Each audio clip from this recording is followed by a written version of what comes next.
시청자 여러분 안녕하십니까? 뉴스9 윤정호입니다. 올해 첫 장맛비가 전국을 강타하고 있습니다. 인천과 경기 일부 지역 등엔 벌써 150mm의 많은 비가 쏟아졌고 빗줄기는 밤새 더욱 굵어질 전망입니다.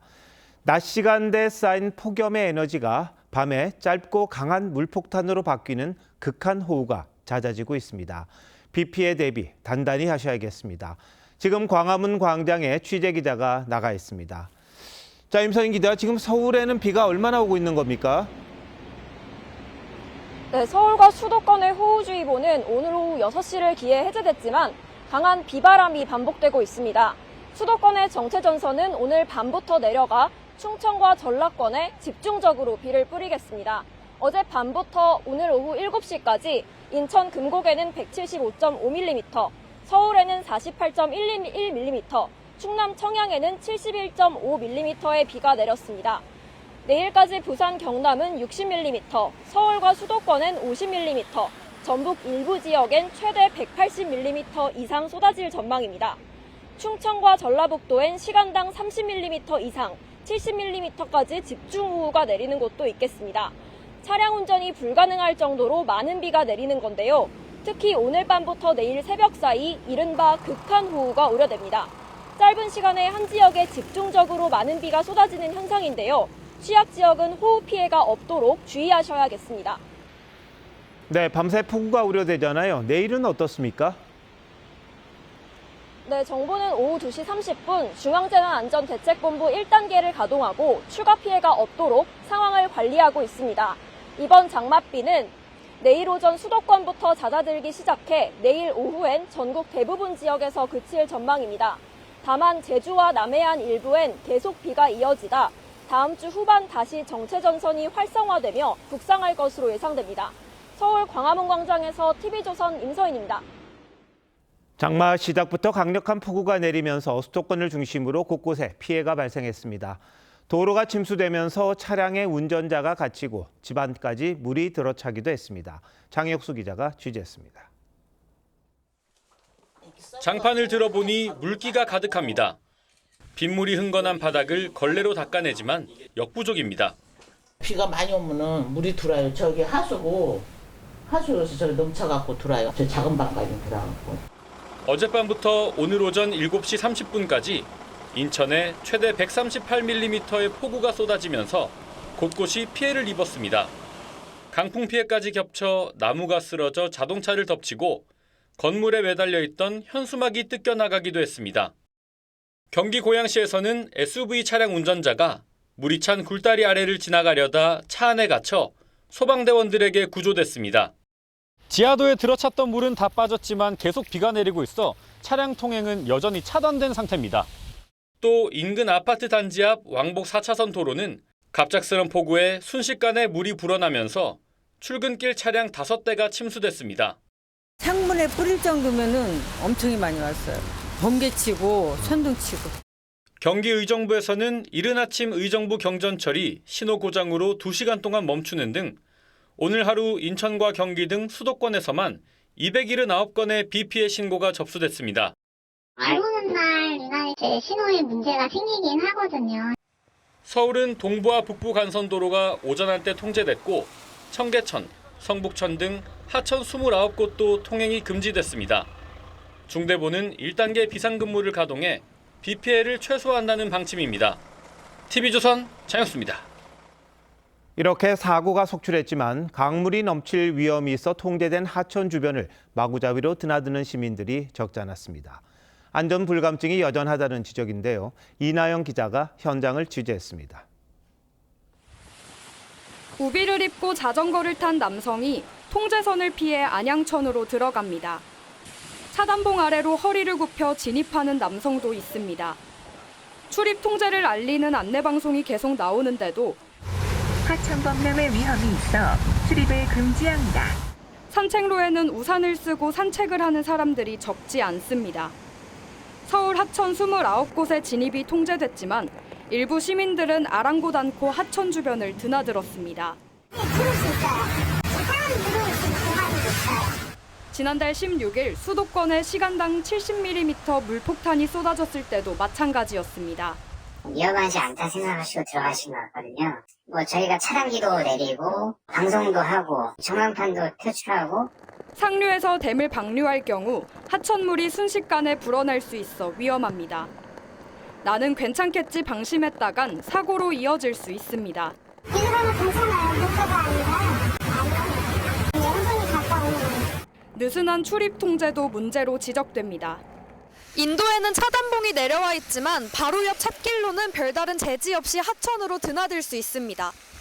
서울시는 경찰과 함께 순찰단을 운영해 하천 주변 출입을 통제하고 있다고 밝혔습니다. TV조선 이나영입니다. 장맛비와 함께 어젯밤 전국 곳곳엔 밤새 최저 기온이 25도를 웃도는 열대야가 일찌감치 찾아왔습니다. 올해 열대야는 지난해보다 보름에서 한 달 가까이 일찍 시작하는 곳이 많아 이번 여름나기 만만치가 않을 듯합니다. 황민지 기자의 보도입니다. 아빠 손을 잡은 아이가 모래사장을 뛰어다닙니다. 오전 시간이지만 밤새 열기가 식지 않은 바다가 더운 공기를 뿜어냅니다. 좀 불편했죠. 약간 덥고 바다에 나왔는데도 바닷바람이 좀 후덥지근하더라고요. 바닷바람도 더운 바람이 느껴져요. 오늘 새벽 강릉의 최저 기온은 26.4도를 기록하며 이틀째 열대야를 이어갔습니다. 수도권의 정체 전선과 남쪽으로부터 들어온 고온다습한 공기 영향으로 올해는 열대야 상륙도 빨라졌습니다. 지난해보다 청주가 24일, 군산이 17일, 광주 17일, 대구가 15일 일찍 열대야가 찾아왔습니다. 특히 대전의 첫 열대야는 지난해보다 무려 28일 앞당겨져 1973년 관측 이래 가장 이른 열대야 기록을 세웠습니다. 강한 햇볕으로 인한 지면 가열하고 남서쪽에서 계속해서 지속적으로 들어오는 고온다습한 공기로 인해서 비가 안 오는 날에는 폭염이 나. 내일 1년 중 낮이 가장 길다는 하지 이후부터는 한낮의 열기가 밤에도 지속될 걸로 보입니다. 다만 오늘 밤사이 강한 비로 열대야 기세는 다소 주춤할 것으로 보입니다. TV조선 황민지입니다. 이재명 정부의 인수위 격인 국정기획위원회가 부처별 업무 보고를 받으면서 연일 군기 잡기에 나섰습니다. 오늘은 검찰에 대해 보고 내용이 부실하다며 30분 만에 회의를 중단했습니다. 업무 보고 자체를 중단한 건 역대 인수위나 국정자문위 사례를 보더라도 극히 이례적인데요. 정권이 바뀌었다는 걸 각인시키려는 건지요. 전정원 기자가 보도합니다. 검찰 업무 보고를 받기 위해 대검 간부들과 마주 앉은 국정기획위 위원들은 시작부터 날선 발언을 쏟아냈습니다. 군부 독재가 끝나니 검찰 공화국이 탄생했다며 이제는 검찰이 과오를 반성하고 황골 탈퇴할 때라고 했습니다. 국민이 막강한 검찰권을 감당할 자격이 없다고 판단할 때에는 검찰은 권력을 내려놓을 수도 있습니다. 검찰의 직접 수사권 배제를 공식화하기도 했습니다.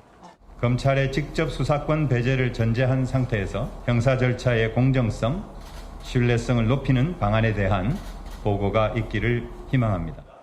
냉랭한 분위기 속에 시작된 업무 보고는 그마저도 30분 만에 중단됐습니다. 수사 기소권 분리라는 대통령 공약에 대한 검찰의 이행 계획과 대응 방안이 보고 내용에 빠져 있었다는 이유에서입니다. 국정기획위는 어제 감사원 업무 보고 때도 지난 정부 당시 정치감사나 표적감사로 볼 부분에 대해 보고하라고 했습니다. 사정기관을 대상으로 이재명 정부의 국정기조에 맞출 것을 요구한 거란 해석이 나옵니다. 기소권 남용에 대한 폐해를 어떻게 해결할 것인지 핵심적인 보고 내용이 돼야 되는데 그런 내용들은 다 알맹이는 빼고 보고를 한 거지 않습니까? 국정기획위는 검찰이 오히려 현재 권한과 업무를 확대하는 방향으로 보고를 했다며 25일 다시 보고하도록 했습니다. 검찰 측은 국무조정실에서 수사 기소 분리 내용은 업무 보고에 넣지 말라고 했다고 소명한 것으로 전해졌습니다. TV조선 전정원입니다. 국정기획위원회는 방송통신위원회 업무 보고도 90분 만에 중단시켰습니다. 기획위원들은 작심한 듯 전 정부의 방송정책과 언론 대응 기조를 문제 삼으며 압박했고 이에 방심위 사무총장이 사상의 자유가 있다고 반발하면서 사달이 난 겁니다. 야당에선 국정기획위원회의 완장찬 행태가 가관이라고 비판했습니다. 이어서 조성호 기자입니다.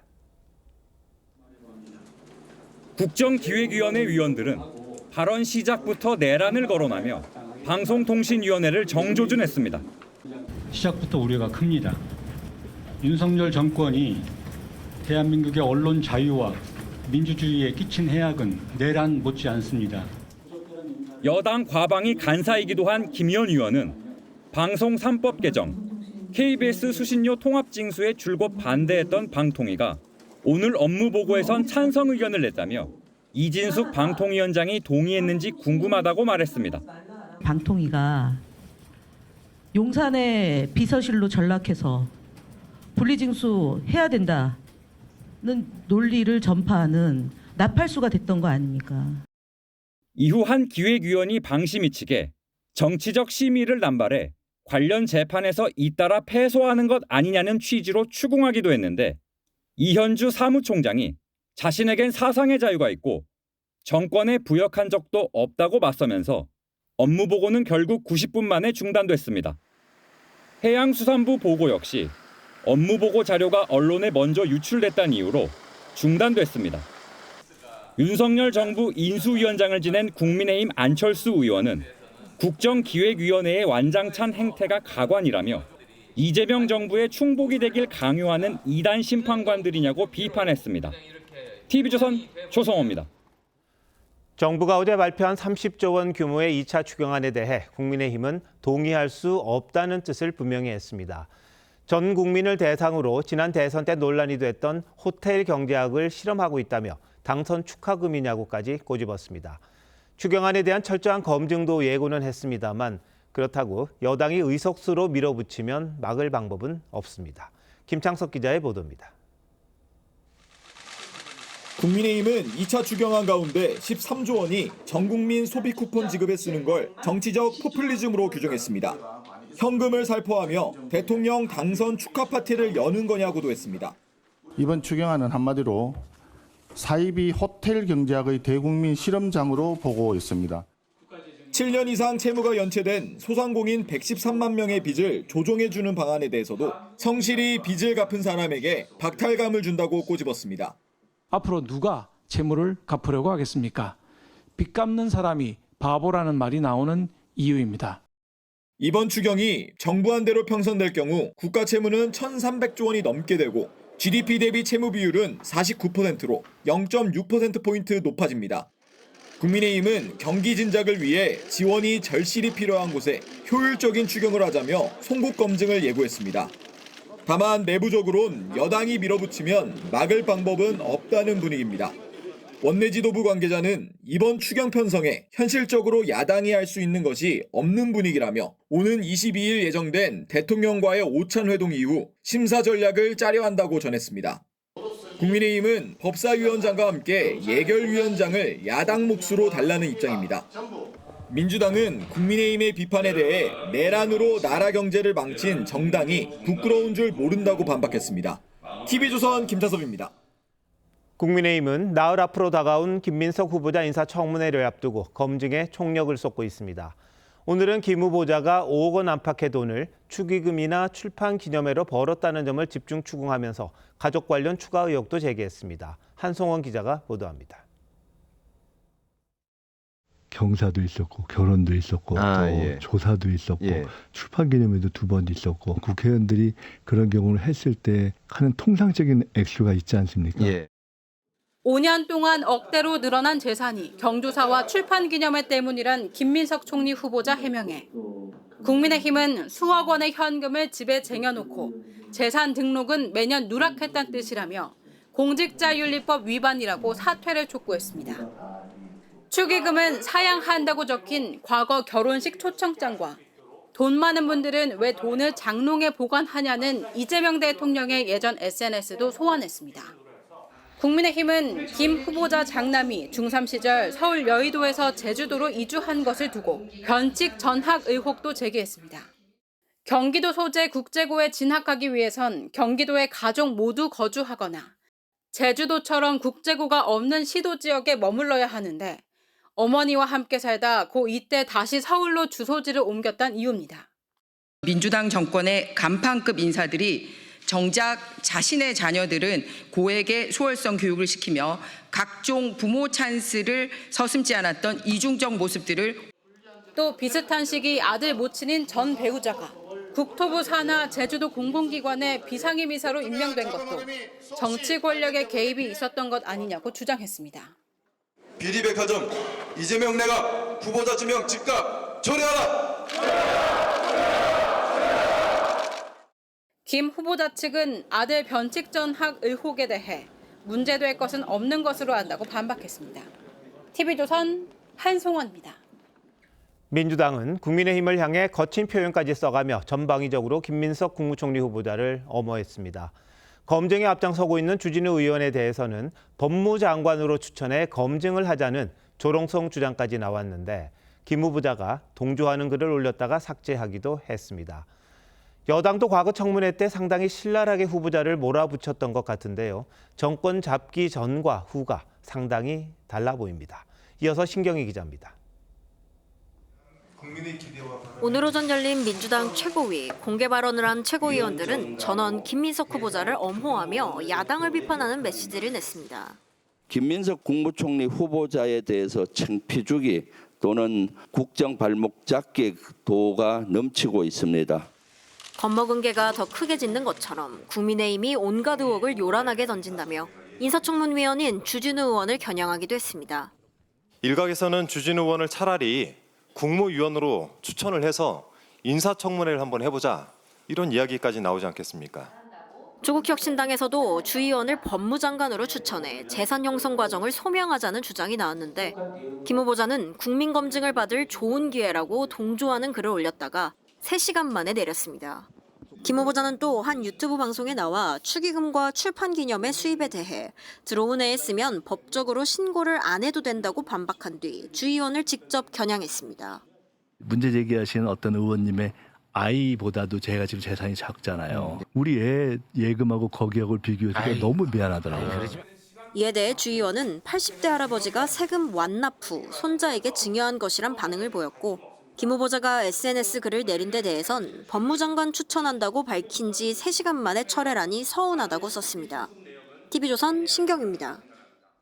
민주당이 차기 당권을 놓고 벌써부터 과열 조짐을 보인다고 어제 전해드렸었죠. 이 박찬대 전 원내대표의 출마가 가시화하면서 경쟁 상대를 향한 지지자들의 공세도 그 수위가 높아지고 있습니다. 일부 강성당원들은 정청래 의원의 7년 전 발언까지 끄집어냈다는데 어떤 상황인지 황정민 기자가 보도합니다. 민주당 지지자들이 모인 온라인 커뮤니티에 올라온 영상입니다. 이재명 대통령이 경기지사였던 2018년 정청래 의원이 한 방송에 출연해 이재명 지사가 얘기를 하면 항상 분란이 일어난다며 이 지사가 그냥 싫다고 발언한 대목이 담겼습니다. 이 대통령이 2년 전 단식 농성을 벌일 당시 정 의원 행동을 문제 삼는 사진도 올라왔는데 강성당원들은 정 의원의 실체를 널리 공유하자거나 정 의원이 수박이란 증거란 비난을 쏟아내고 있습니다. 반대로 정 의원 지지자들은 비명계의 이 대통령 체포동의안 부결을 설득하고 다닌 사람이 정 의원이라고 했고 정 의원 역시 근거 없는 비난이란 입장입니다. 정청래가 왕수박이면 도대체 어떡하자는 말이냐. 그래서 정화가 지금 돼가고 있고. 민주당 관계자는 강성당원들의 속칭 수박 낙인 찍기가 또 반복되고 있다며 선거 과열 양상을 우려했습니다. 서로 과도한 비방은 좀 자제했으면 좋겠다는 생각입니다. 박찬대 전 원내대표가 이르면 모레 출마를 선언할 예정인 걸로 알려지면서 차기 당권 경쟁은 친명 2파전이 될 전망입니다. 이 대통령이 지난 4월 대표직을 사퇴하면서 보궐로 치러지는 이번 선거는 대의원 15%, 권리당원 55%, 일반 국민 30% 표심을 합산해 8월 2일 당대표와 최고위원 1명을 선출합니다. TV조선 황정민입니다.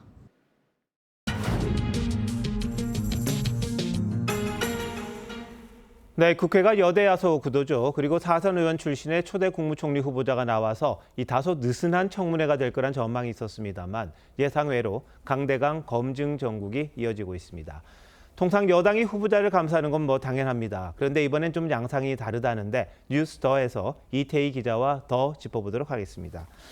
자, 이 기자, 민주당 청문회가 지나치게 인신공격성으로 흘러가서는 안 된다 이런 주장을 하는데 이 공수가 반대였던 지난 정부 때 민주당도 많이 밀어붙이지 않았습니까? 네, 윤석열 정부 내각 구성 당시 민주당의 검증 칼날 상당히 날카로웠습니다. 노무현 정부 출신 인사였던 한덕수 총리 인선을 꺼내 들었지만 예외가 아니었는데요. 당시 민주당은 자료 제출이 불성실하다, 허술한 검증에 들러리 설 수 없다며 청문회 자체를 보이콧하기도 했습니다. 지출하는데 청문을 한단 말입니까? 여기에 와가지고 없다고 얘기합니까? 개인정보 제공만 해주면 다 나올 수 있는 겁니다. 겨울에 산딸기를 구해오라는 것처럼 답변 불가한 자료 제출도 많습니다. 자료 제출 요구도 많습니다. 네, 뭐 그때도 한 1000건이나 요청했다 이런 보도도 나오던데요. 근데 정권이 바뀔 때마다 마치 역할극을 하듯이 서로의 입장이 바뀌는 거 이것도 참 답답합니다. 청문회법 개정하려는 것도 그런 이유인가요? 맞습니다. 민주당이 추진 중인 개정안은 청문 대상자의 자질과 도덕성을 분리해서 검증하고 특히 도덕성 부분은 비공개로 하겠다는 내용입니다. 이거를 문재인 정부 당시에도 추진한 적이 있는데 문 전 대통령이 청문회 때문에 좋은 인재를 데려오기 어렵다고 토로하자 내놨던 해법이었습니다. 하지만 20대 대선에서 국민의힘의 정권을 넘겨준 뒤엔 돌연 이 법안 추진을 중단하겠다고 선언했고 이재명 정부 시작과 함께 또다시 법안을 꺼내든 겁니다. 국민의힘의 경우엔 2014년 박근혜 정부 시절 새누리당이 청문 제도 개혁 TF를 꾸려서 비슷한 주장을 한 적이 있습니다. 도덕성보다는 능력 검증이 우선이라는 건데 국정을 책임질 총리의 도덕성 문제를 결코 가볍게 넘길 수는 없다는 반론도 만만치 않습니다. 네, 어디에 더 무게를 두느냐 이것도 중요한 것 같습니다. 근데 김민석 후보자 논란에 대한 민주당 대응을 보면 초기엔 좀 잠잠했잖아요. 근데 최근 들어 아주 적극적으로 방어하고 있습니다. 정권 초 부실 검증 문제에 여론이 집중될 경우 국정 주도권에 영향을 줄 수 있다는 우려를 하는 걸로 보입니다. 특히 문재인 정부 당시 이른바 조국 사태를 겪은 뒤 민주당의 이런 위기의식이 더 강해진 듯한데요. 민정수석 조기 낙마에 이어 총리 후보자도 논란이 계속될 경우 자칫 정부 조각까지 차질을 빚을 수 있다는 우려도 있는 걸로 전해졌습니다. 네, 지금 뭐 리포트로도 살짝 봤습니다만 여당 의원들 공격이 주로 주진우 의원에게만 집중됩니다. 그 이유가 있습니까? 주진우 의원이 가장 활발하게 검증에 나서고 있기 때문일 겁니다. 일각에선 검사 출신인 주 의원에 비해 상대적으로 김 후보자의 재산이 적다는 점을 부각하려는 거란 시각도 있습니다.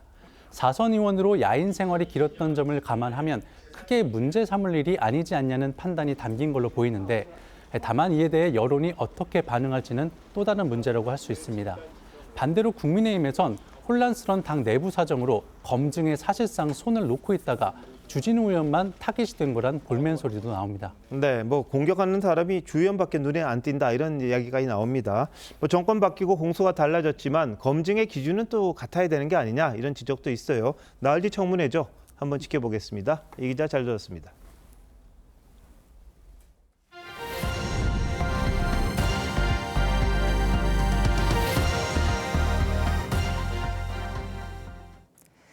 미국이 국방비를 더 내야 하는 나라에 한국도 포함된다고 못 박았습니다. 한국을 비롯한 아시아 동맹국들이 국내 총생산의 5% 수준으로 국방비 지출을 늘려야 한다고 제시했습니다. 이 기준대로라면 우리 국방비는 지금의 2배 수준 130조 원이 됩니다. 먼저 신은석 기자입니다. 내년도 예산을 설명하던 헤그세스 국방장관이 아시아 동맹국들도 GDP 대비 5% 수준의 국방비를 지출해야 한다며 새 기준을 제시합니다. And with NATO stepping up, we now have a new standard for allied defense spending that all of our allies around the world, including in Asia, should move to. 다음 날 미 국방부는 여기에 한국도 포함된다고 확인했습니다. 미 국방부 대변인은 유럽 동맹들이 미국의 동맹, 특히 아시아 동맹을 위한 새 기준을 만들고 있다며 GDP 대비 5%를 국방에 지출하는 것이라고 밝혔습니다. 우리나라는 올해 국방 예산으로 61조 2천억 원, GDP의 2.32%를 책정했는데 2배 이상 증액하란 얘기가 됩니다. Asian allies should look to countries in Europe. It doesn't make sense for countries in Europe to do that while key allies in Asia spend less on defense in the face of an even more formidable threat, not to mention North Korea. 한국은 GDP 대비 국방비 비율이 높은 국가로 일본의 경우 GDP 대비 국방비 지출이 1.8%를 차지해 우리나라보다 낮습니다. 나토 회원국들도 미국의 압박에 국방비 지출 확대 계획을 발표하고 있지만 인프라 투자 등을 제외한 순수 국방비를 GDP 대비 5% 수준까지 늘린다는 계획은 내놓지 않고 있습니다. TV조선 신은서입니다. 보셨듯 미국의 증액 압박에 우리 정부는 주요 동맹국 가운데 한국이 내는 국방비가 이미 많은 편이라는 입장을 냈습니다. 하지만 트럼프 정부가 주한미군을 재배치할 수 있다는 보도까지 나온 상황에서 이번 요구는 또 다른 외교적 부담으로 작용하고 있습니다. 윤동빈 기자입니다. 미국의 국방비 증액 압박에 한국은 GDP 대비 국방비 비율이 매우 높은 국가 중 하나라고 국방부가 밝혔습니다. 또 북한의 핵 미사일 위협 등 엄중한 안보 상황을 고려해 국방비를 지속 증액해오고 있고 앞으로도 평화 안정에 필요한 능력을 갖추기 위해 지속 노력해 나갈 것이라고 강조했습니다. 최근 호주의 국책 연구기관 조사에 따르면 미국과 동맹인 38개 나라 가운데 한국은 GDP 대비 국방비 지출 비율이 2.85%로 그리스, 영국, 대만에 이어 4위를 기록했습니다. 이 때문에 미국의 증액 압박이 한국을 우선 타깃으로 하지 않을 것이란 분석이 많습니다. 북중로와 마주한 한국은 엄중한 안보 상황으로 인해 미국의 첨단 무기 구매 비율도 매우 큰 편입니다. 따라서 우리가 먼저 논란을 만들 필요는 없어 보입니다. 하지만 트럼프 정부가 주한미군 재배치 명분을 만들기 위해 국방비 증액 압박을 활용할 수도 있다는 우려가 나옵니다. 실제 최근 미국 언론에선 중국 견제를 위해 주한미군 일부를 괌으로 재배치할 수 있다는 보도가 나왔습니다. 이재명 대통령이 다음 주 예정된 나토 정상회의에 참석할 경우 한미 정상회담이 성사될 가능성이 있는데 관세 협상에 더해 국방비 증액 문제가 또 다른 의제가 될 수 있다는 전망이 나옵니다. TV조선 윤동빈입니다. 코스피가 3년 6개월 만에 드디어 3,000선을 돌파했습니다.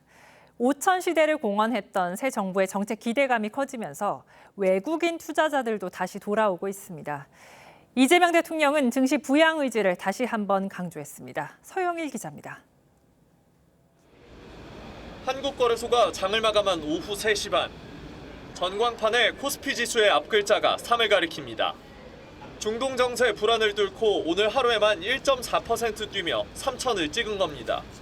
어제 35조 추경에 대해서 통과가 됐고 앞으로 금리 인하도 기대할 수 있다는 그런 부분들이 있어서 우리 증시가 3,000포인트를 넘긴 건 코로나19 팬데믹 기간 이후 3년 6개월 만입니다. 이재명 대통령 취임 이후 단 하루만 빼고 숨차게 오른 결과입니다. 상승률은 약 12%로 주요 국가 증시 가운데 최고 성적입니다. 한동안 우리 증시를 떠났던 외국인이 1등 공신이었습니다. 12일 동안 5조 원 가까이 쓸어 담으면서 지수를 밀어 올린 겁니다. 지주사, 방산, 조선, AI 등 이재명 대통령이 공약한 정책주들은 모조리 급등했습니다.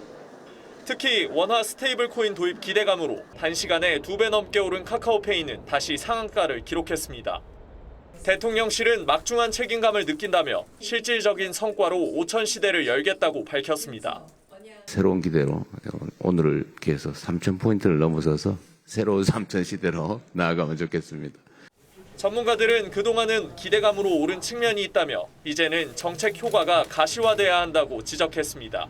TV조선 서영일입니다.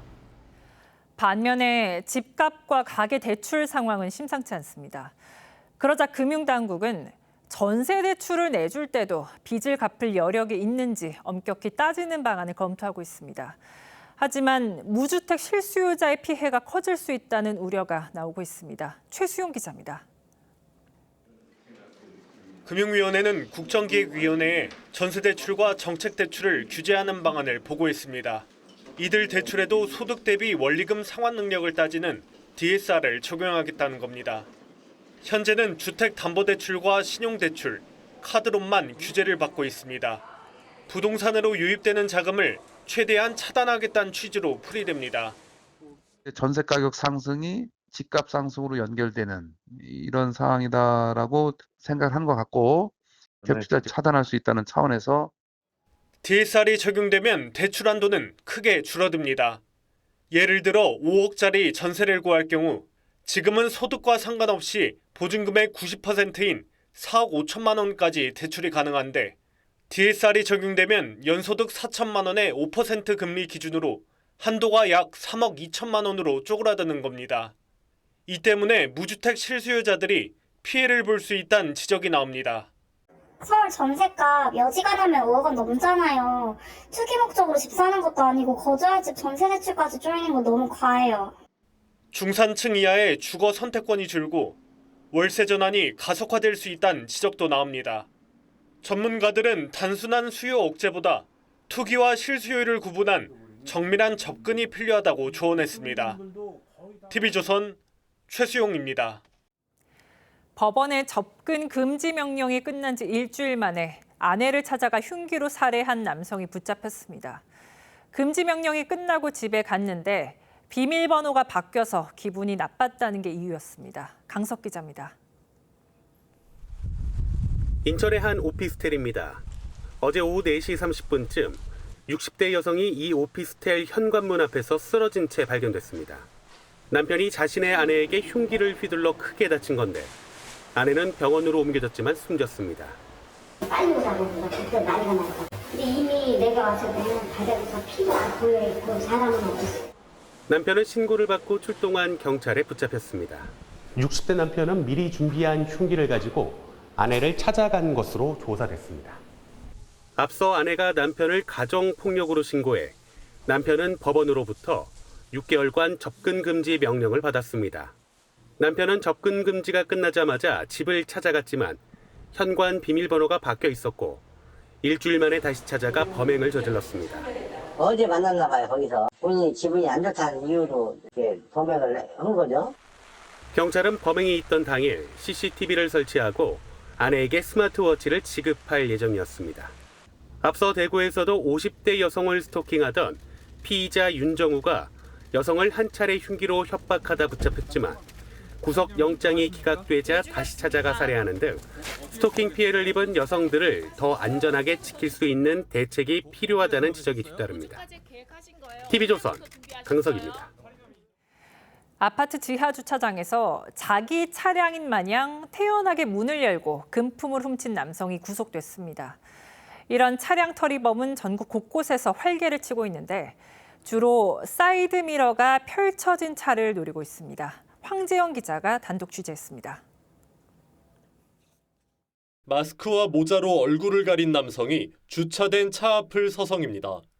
뒷문을 열고 구석구석을 뒤지더니 트렁크까지 열어 안을 살펴봅니다.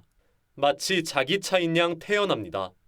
지난달 20일 새벽 서울 도봉구의 아파트 지하 주차장에서 60대 남성이 문이 안 잠긴 차량에서 150만 원 상당의 금반지와 현금 등을 훔쳐 달아났습니다. 경찰은 동선을 추적해 열흘 만에 검거하고 남성을 구속했습니다. 충남 아산에서도 12번에 걸쳐 200만 원을 훔친 50대 상습 차량 터리범이 붙잡혔습니다. 요즘 차량 대부분은 문을 잠그면 사이드미러가 자동으로 접힙니다. 이 때문에 이렇게 사이드미러가 펼쳐진 차량이 범죄의 표적이 되기 쉽습니다. 이를 역으로 이용해 경찰이 사이드미러를 접지 않은 채 잠복합니다. 미끼를 문 차량 터리범이 차문을 열고 만난 건 체포영장을 든 형사들이었습니다. 출소한 지가 얼마 안 돼가지고 누범 기간인데 내범해가지고 저희가 검거를 했어요. 네. 경찰은 불경기에 차량 터리범이 기승을 부리는 만큼 귀중품을 차 안에 두지 말고 차문을 잠갔는지 꼭 확인할 것을 당부했습니다. TV조선 황재영입니다. 이 대통령이 취임 후 처음으로 찾은 산업 현장은 국내 최대 규모의 AI 데이터 센터가 들어설 울산이었습니다. 우리나라가 고비를 넘는 중이라며 AI 산업으로 위기를 돌파해야 한다고 강조했는데 자세한 내용 최지원 기자가 보도합니다. AI 제품 전시 현장을 찾은 이재명 대통령이 AI 반도체에 직접 서명합니다. 사진 촬영을 해주는 AI 로봇 앞에선 포즈도 취합니다. 나를 피사체로 쓰려고 그러겠어요. 맞습니다. 이렇게 팔짱을 낀 형태로 포즈를 취해주시면 될 것 같고요.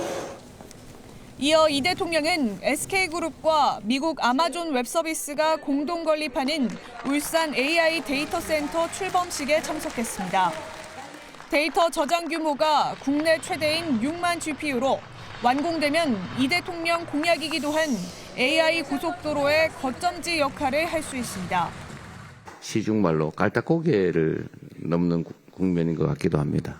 AI를 중심으로 한 첨단 기술 산업 시대에도 우리가 세계를 선도하는 취임 후 첫 산업 현장 방문을 통해 AI를 강조한 건 향후 최우선 정책 과제에 두겠다는 의미로 풀이됩니다. SK 최태원 회장은 정부가 지원자 역할을 넘어 AI 시장의 직접적인 수요자가 되달라고 제안했습니다. 정부의 각 부처가 사용할 AI 어플리케이션을 발주함으로써 명실공히 현재 정부가 AI 정부화가 되는 필요성이 있고요. 전액을 비용으로 대주는 것보다 훨씬 나을 수도 있죠. 그래서 이거는 좀 적극적으로 좀 우리가 좀 임했으면 좋겠습니다. 출범식이 끝난 뒤 인근 재래시장을 예고 없이 방문한 이 대통령은 시장이 너무 어려우니 도와달라는 상인에게 소비 쿠폰을 쓰게 했으니 잘 될 거라고 말했습니다. TV조선 최지원입니다. 방금 전해드린 SK그룹 외에도 중국의 IT 기업이죠. 알리바바 그리고 카카오 등도 최근 잇따라 데이터 센터 건설에 나서고 있습니다. 데이터 센터는 뭐고 우리 산업에는 어떤 의미가 있는지 오연주 기자가 설명합니다. SK그룹이 아마존과 손잡고 올해 9월 울산에 첫 삽을 뜨는 데이터 센터는 국내 최대 규모로 예정돼 있습니다. 7조 원을 쏟아부어 103메가와트급으로 짓는데 향후 기가와트급으로 확대해 아시아 AI 허브로 키우겠다는 구상입니다. 해외에 많은 AI 데이터 센터를 건설한다는 이 발표는 있었는데요.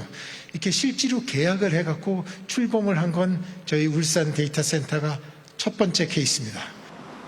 LG U+는 경기 파주에, 카카오는 경기 남양주에 6천억 원 안팎을 투자해 데이터 센터를 짓고 중국 빅테크 기업 알리바바도 이달 말 국내의 두 번째 데이터 센터 가동에 들어갑니다.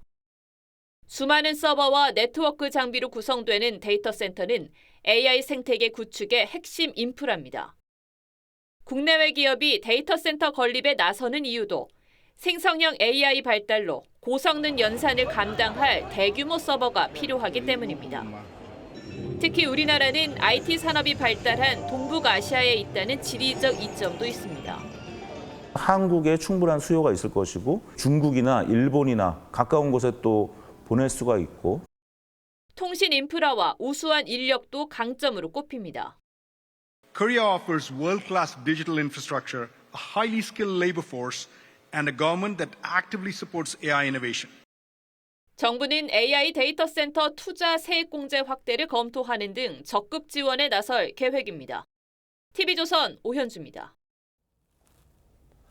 이렇게 막대한 데이터 센터를 돌리고 AI 산업을 유지하려면 안정적인 전력 공급이 필수입니다. 그런데 새 정부의 첫 추경을 보니 신재생에너지에는 1,100억 원을 투자한 반면 원전 관련 예산은 하나도 없었습니다. 앞으로도 계속 이럴 건지 유혜림 기자가 취재했습니다. 국무회의에서 확정된 올해 산업부 2차 추가 경정 예산안입니다. 신재생에너지와 관련해 금융지원 1,000억 원 등 총 1,128억 원이 추가로 편성됐지만 원전 관련 예산은 이번 추경에서 전혀 증액되지 않았습니다. 추경 편성으로 올해 재생에너지 전체 예산은 5,990억 원으로 늘어나 원전 예산보다 1,000억 원 이상 커졌습니다. 이번 예산안은 기존 원전을 활용하되 재생에너지 중심으로 전환하는 현 정부 정책을 반영한 것으로 풀이됩니다. 이재명 대통령은 후보 시절부터 원전 확대에 신중한 입장을 보였습니다. 위험성이라고 하는 게 동시에 병존하기 때문에 어느 한쪽을 일방적으로 선택하는 건 어려울 것 같습니다. 업계에서는 원전에 대한 추가 지원이 필요하다고 말합니다. AI 시대에 안정적인 전력 공급이 필수인 데다 급성장 중인 세계 원전 시장에서 추가 수주를 이어가려면 꾸준한 연구 개발을 통한 기술 경쟁력 확보가 절실합니다. 수출 가능성이 높은 산업이기 때문에 외화를 획득하는 차원에서 중요한 산업이라고 보고 앞으로 지원을 더 강조해야 되지 않을까 싶습니다. 우리나라가 SMR 등 미래형 원전 개발에서 뒤처진 것도 문재인 정부의 탈원전 기간 투자에 소홀했던 탓이란 지적이 나옵니다. TV조선 유혜림입니다. 일론 머스크가 이끄는 스페이스X의 우주선 스타쉽이 엔진 시험 도중 폭발했습니다.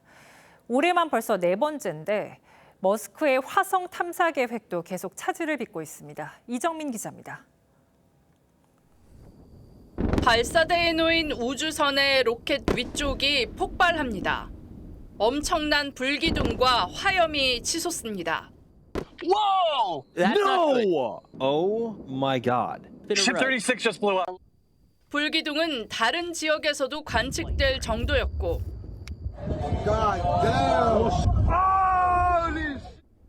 기상 관측 레이더상으로도 열기가 포착됐습니다.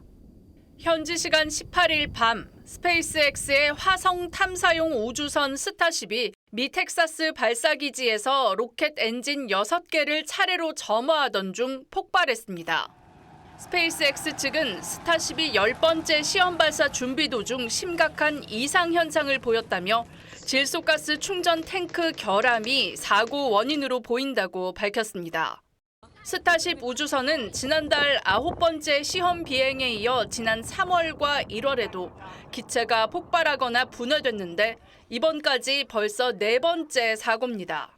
현지 언론은 이딴 시험 비행 실패와 폭발 사고로 스페이스X와 일론 머스크의 스타쉽 개발이 더욱 지연될 것으로 전망했습니다. 머스크가 인류를 화성에 보내 살게 하는 것을 목표로 설립해 20년 넘게 로켓과 우주선을 개발해온 스페이스X는 이번 사고로 미 당국의 조사를 받게 될 것으로 보입니다. TV조선 이정문입니다. 연애하기 전에 남녀가 처음 만나는 방식이 달라지고 있습니다. 요즘 젊은 세대는 1대1로 만나야 하는 소개팅은 돈도 시간도 부담스럽다면서 대규모로 한꺼번에 만나는 방식을 선호한다고 합니다. 한편의 예능 프로그램 같은 단체 미팅에 허유하 기자가 직접 참가했습니다. 남녀 24명이 6팀으로 나뉘어 퀴즈 대결을 합니다. 3, 2, 1, 땡! 자, 들어오세요. 자, 틀린 후 한잔하시도록 하겠습니다. 함께 답을 궁리하면서 자연스럽게 대화가 이어집니다. 우리가 맞출 수 있을까? 다들 만난 지 1시간도 안 된 초면입니다. 아직까진 서로의 나이도 직업도 모릅니다. 참가자들은 자신의 취미나 특기, 색다른 경험 등을 쓴 컵을 가지고 많은 사람 앞에서 자신을 소개합니다. 어색함이 풀리고 이제 본격적으로 서로를 탐색하는 시간. 둘둘 짝지어 맥주를 마시고 20분마다 자리를 바꿔 새로운 사람을 만납니다. 2시간 만에 이성 12명을 만나볼 수 있는 겁니다. 회사지 이제 반복을 하다 보니까 사람들을 만날 수 있는 시간적 여유도 솔직히 많지 않았어요. 하루에 1명을 만나는 소개팅에 비해 돈도 시간도 아낄 수 있어 이른바 가성비를 따지는 Z세대의 특성과 맞아떨어집니다. 실용주의적인 성향이 강하다고 보거든요. 에너지 뺏기고 시간 뺏기고 복잡한 거가 싫은 거예요. 마음에 드는 이성에겐 주선업체를 통해 다음 만남을 요청할 수 있습니다. 마음에 들지 않는다면 미안해할 필요 없이 무시하면 그걸로 끝입니다. TV조선 허유아입니다. 론 뮤익이라는 세계적인 조각가가 있습니다. 현재 아시아 최대 규모 전시가 국내에서 열리고 있는데 2달 동안 약 40만 명이 찾았을 정도로 인기가 뜨겁다고 합니다. 박소영 기자가 소개합니다. 아이를 품에 안고 장바구니를 든 여인. 지친 표정에서 삶의 무게가 전해집니다. 테이블로 뛰어오른 닭을 바라보는 노인. 눈앞의 광경을 믿을 수 없다는 듯 입이 떡 벌어졌습니다. 호주 출신의 인체조각 작가 론 뮤익의 작품은 강렬한 시각성으로 보는 사람을 사로잡습니다. 솜털과 핏줄까지 그대로 재현한 사실적인 조각 작품들이 입소문을 타면서 70일 만에 38만 관람객을 모았습니다. 국립현대미술관 서울관이 문을 연 이후 최다 관람객입니다. 길거리에서 볼 수 있을 법한 정말 그런 사람을 그 사람의 감정까지도 느껴질 수 있을 정도로 너무 섬세하게 표현을 해서 작품인데 살아있지 않은 사람인데 뭔가 약간 마음이 좀 쓰이는. 작품 속 인물이 놓인 상황과 알듯 말듯한 표정은 관람객의 상상력을 자극하는 요인입니다. 론 뮤익 작품이 저희 일상적인 형태를 담고 있기도 하지만 보는 즉시 보편적인 감상을 불러일으키는 경험이 많이 소문이 나는 것 같아요. 30년간 제작한 작품이 모두 48점에 불과할 정도로 한 작품을 완성하는 데 오랜 시간이 걸리는 작가 특유의 아날로그적 작업 방식도 화제가 되고 있습니다. TV조선 박소영입니다.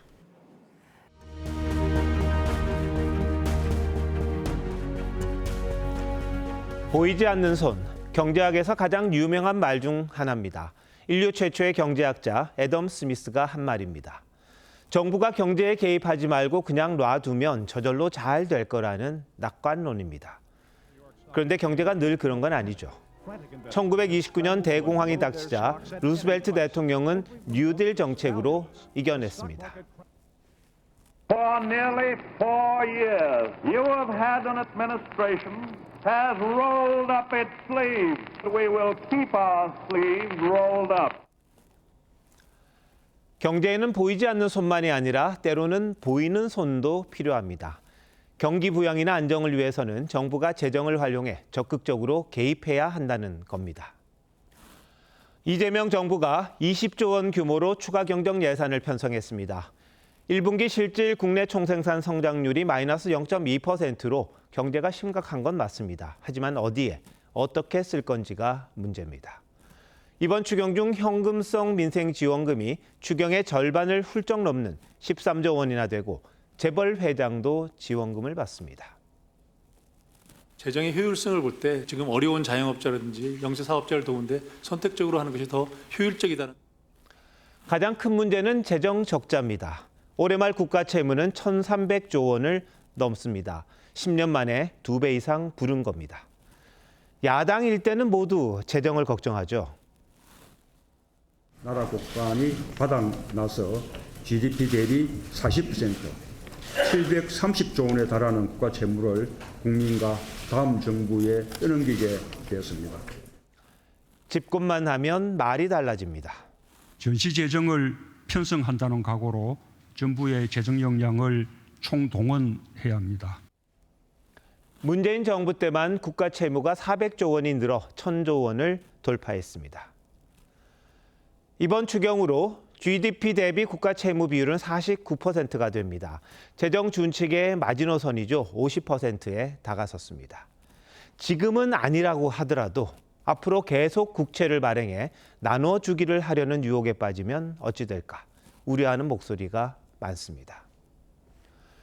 아르헨티나의 예를 한번 보시죠. 한때 세계 6위 선진국이었지만 페론 대통령 때 시작된 포퓰리즘이 나라를 망쳤습니다. 22번이나 IMF 구제금융을 받는 남미의 병자로 전락했습니다. 재정 중독이란 판도라의 상자를 열면 다시 닫기는 불가능합니다. 제대로 된 재정을 통해 경제의 부흥의 길을 갈 거냐, 아니면 퍼주기식으로 남미의 길을 걸을 거냐. 대한민국이 기로에 섰습니다. 6월 20일 윤정호의 앵커 칼럼, 보이는 손이었습니다.